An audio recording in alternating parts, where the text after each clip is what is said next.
Hey guys, welcome back to my crypto diary. In this video, I'll be talking about node registration on your Perl contract. So, depending on what Perl Masternode you'll be setting up, you'll either be needing 20,000 Perl coins or 10,000 Perl coins for the content. So, let's get back to it.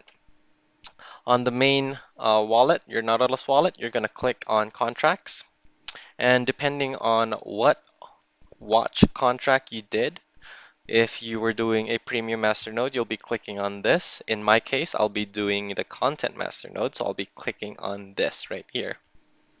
Okay, and on the bottom right hand side, what you're going to want to do is click on select a function right here. And what we are doing right now is we're just going to register the node.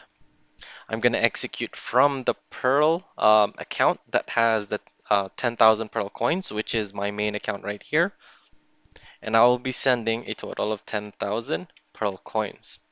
So 10, 1, 2, 3, 10,000 Pearl coins. And you're just going to hit execute on that, enter your password, send transaction, and that is it. You are done setting up the contract. All right, see you guys on the next video. Bye.